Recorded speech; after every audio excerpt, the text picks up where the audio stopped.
Hello, Capricorn, Sun, Moon, Rising, and Venus signs. Kamusta kayo? Sana po nasa mabuti kayong kalagayan. Welcome back po sa Star Tarot. Kung bago kayo rito, welcome din kayo. Thank you for your support. I truly appreciate it. God bless you all. Paula mensahe ni Capricorn ay 10 of Wands. Ayan, so this is ending and beginning energy, no, Capricorn. Maybe you are going to put an end to whatever it is, no, na nagpapahirap sa inyo. No, there is a burden dito. Pwedeng physical burden ito, pwedeng emotional burden ito na hirap na kayong bitbitin.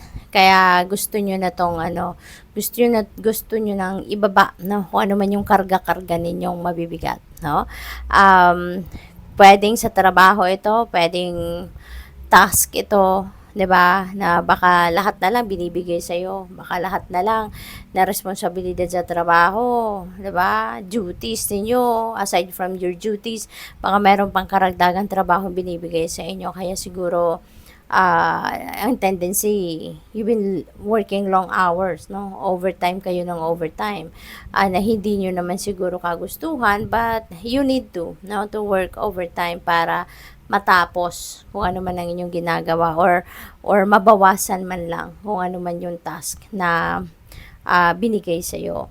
Pwede rin na emotional burden ito for some of you Capricorn. Siguro masikip na din ang dibdib ninyo, pagod na din kayo, 'di ba? Sa kung ano man ang nararamdaman ninyo, maaring meron kayong mga emosyon na hindi ninyo na ilalabas, meron siguro kayong mga nararamdaman na hindi ninyo or iniisip na hindi ninyo masabi, or baka meron kayong mga kinikim-kim, no, na sama ng loob. So, pwedeng ganun ang ganap dito. Pero, it's taking a toll on you siguro, no, mga sitwasyon na yan. Kaya pagod na din kayo sa kaka-harbor ng mga nararamdaman ninyo yan.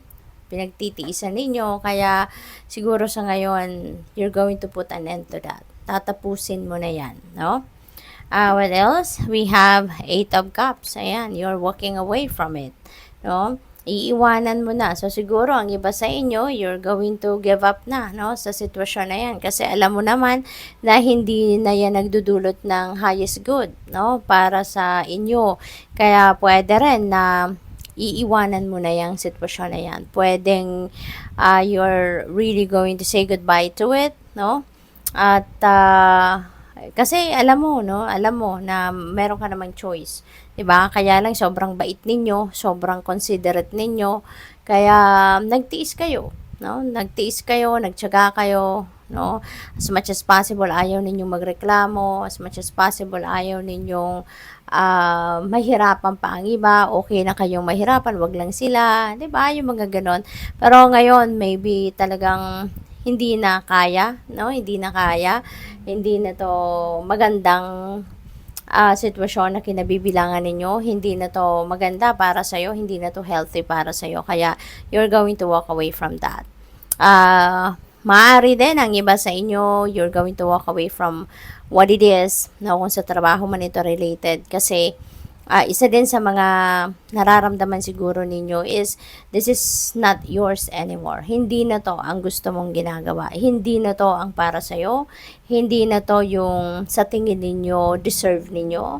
Or maybe you are also starting to think or to look for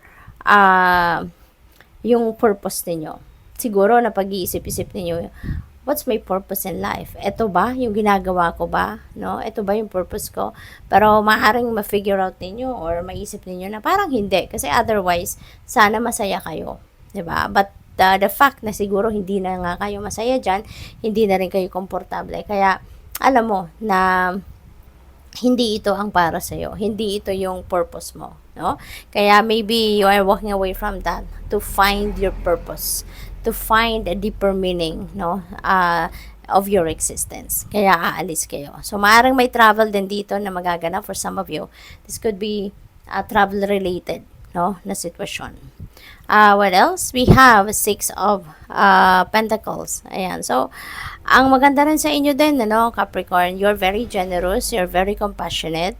Kahit ano na kailangan ng kung sino man, nagbibigay kayo. Kung anong meron kayo, nagbibigay kayo. Or kahit wala nga kayo noon, pero kung yun ang kailangan, no, ng kung sino man na naghihingi sa inyo ng tulong, you are looking for it, no? Naghahanap kayo, ng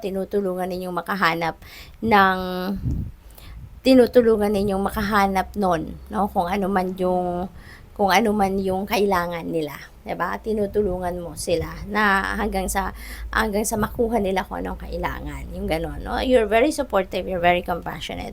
Kaya naman kayo binibiyayaan, 'di ba? Kaya kayo din binibless ng Divine Universe kasi hindi rin kayo nagdadalawang isip na mag-bless din ng ibang tao, na tulungan din ng ibang tao. At saka dito din, maaaring ang iba sa inyo is going to receive prosperity and abundance. Maaaring merong perang dadating sa inyo dito. This could be also a windfall of money. Kaya good luck din sa'yo. We have High Priestess. Ayan. So, meron ditong mga guidance na binibigay sa inyo ng Divine Universe, no? Kaya pakinggan niyo to dahil ito yun din yung makakatulong sa inyo para kung paano ninyo mananavigate ang inyong sitwasyon ng maganda, ng maayos, ng effective, at magabayan kayo kung saan talaga ang path na dapat ninyong puntahan, no? So, tingnan natin kung ano mga messages sa inyo pagdating naman sa inyong money, career, and finances. We have planner. Siguro magaling kayo magplano. Baka yun ang trabaho ninyo. Strategist siguro kayo. Planner kayo. Siguro din, manager kayo. Kasi yung mga managers magaling din madiskarte, 'di ba?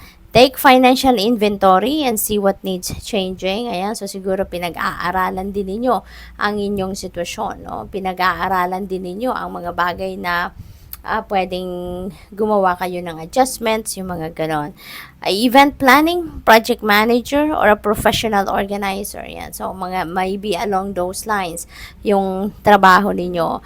It's crucial that you make a plan to make use each day counts. Ayan. So, it's really important, no? Lalo-lalo na siguro sa inyo na magaling kayong magplano, na gusto ninyo lahat pinagpaplanuhan before you take action or before you do anything. So, siguro, ganun kayo, no? Gusto ninyo planado ang lahat, kalkulado ang lahat. Kaya, maganda rin, di ba? Maganda rin ang ganun kasi alam mo kung yung napapaghandaan ninyo every step, di ba, na gagawin ninyo. We have unexpected. May mga unexpected na siguro na mga expenses. May mga expected na maaaring mangyari. Pwedeng na related sa inyong kaperahan. So, siguro may mga unexpected kayo na dapat pagkagastusan. May mga hindi kayo inaasahang kaganapan na kailangan ninyong magbitaw ng pera. Yung mga ganun ba? This financial crisis may be out of your control, but you can still control the outcome. Ayan. So, deal with things ahead and try to prepare for the unexpected before it happens. Ayan. So, malamang, kung meron mga ganito man na unexpected na mga kaganapan, maybe, unexpected kasi hindi ninyo plinano yon. Pero, magaling din kayong mag-adjust. Magaling din kayong, you're very flexible as well. Kaya, hindi ito mahirap para sa'yo, no? Yung mga unexpected na pangyayari kasi magaling kayong dumiskarte. Kaya, it's not going to be a burden para sa'yo. Transporter. Ayan. So, siguro, madalas kayo magbiyahe, madalas kayo mag-travel, pwede rin na related yan sa inyong career, sa inyong trabaho, baka nasa transport industry kayo, or baka nasa travel industry kayo. So, probably ganun ang ganap, no? This card is a good indicator that things will start moving for you rather quickly. Ayan, so, meron din, this also signifies, no, that things are going to, run smoothly and quickly, no? So, maganda. A career in transportation, such as travel, driving, or shipping could appeal to you. Ayan, so sa mga naghahanap ng trabaho, maaaring yun ang mga makuha ninyo along those lines, no? Ang makukuha ninyong trabaho. You could travel for work, or perhaps you need to take action on some financial matter. Ayan, so pwede talaga na merong mga unexpected expenses or losses na maaaring maganap, no, for some of you. jobs. Ayan. So, madiskarte talaga kayo, Capricorn. Kaya siguro, magkakaroon din kayo dito ng mga trabaho na, yun, hindi ito yung linya mo, hindi ito yung kadalasang ginagawa mo, hindi ito yung katulad ng career mo, no? This is different. This is something na hindi ito yung ginagawa mo for a living, no? Sabi dito, second job, job, freedom is more important than financial security. Kaya, ito, siguro kukunin mo to, racket ito parang ganon, side hustle. Sometimes, it's okay to take a transition job even if it doesn't lead to a career. That's very true. Lalo-lalo kayo napaka-diskarte ninyo at feeling ko, ano din kayo, kung ano ang pagkakataon na nandiyan dyan, maaaring hindi ninyo to hinihindian, hindi ninyo ito, hindi kayo mapili, no? Kasi kailangan ninyo, no? Habang may oportunidad, go lang kayo, makakatulong yan sa mga pangangailangan ninyo. Kasi marami din kayo sigurong tinutulungan, marami ding nakasandal sa'yo, no? Lalo-lalo na pagdating sa pera. We have Ice King. Ayan. So, maybe, kayo ay isang boss. Pwede rin na kayo ay isang negosyante. No? Or probably, you are going to be dealing with your boss. Or, baka ang iba sa inyo magsisimula kayo ng bagong venture, which is business. No? So, siguro magsisimula kayo ng bagong negosyo, or meron kayong iniisip, or pinagpaplanuhan na gagawing negosyo. What else? Long distance. Ayan. So, siguro, Capricorn, meron kayong LDR, no? Baka yung karelasyon mo, baka yung relationship ninyo is long distance, yung ganon, no? Or pwede rin na baka meron kayong baka meron kayong maliligaw or nililigawan na malayo sa inyo. Baka nasa ibang lugar, nasa ibang bansa, no? So, ayun, long distance kayo ang peg ninyo. We have career. Ayan, business, success, advancement. So, siguro sa ngayon, yung focus ninyo is your career. You know? Or baka ang iba sa inyo dito, negosyo. Diba? Or baka meron kayong tagumpay na makakamit ngayon, both on your trabaho, sa inyong karera, or pati na rin sa inyong negosyo.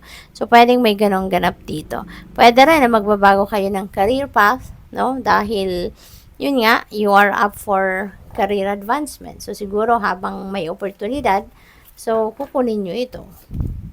We have gifts. Ayan, so may mga sorpresa, no, na ibibigay sa iyo or makakarating sa iyo, mga presents, regalo, siguro may mga gift offering na paparating, 'di ba? Na hindi natin alam kung saan manggagaling ito because it's a surprise, 'di ba? So good luck sa iyo.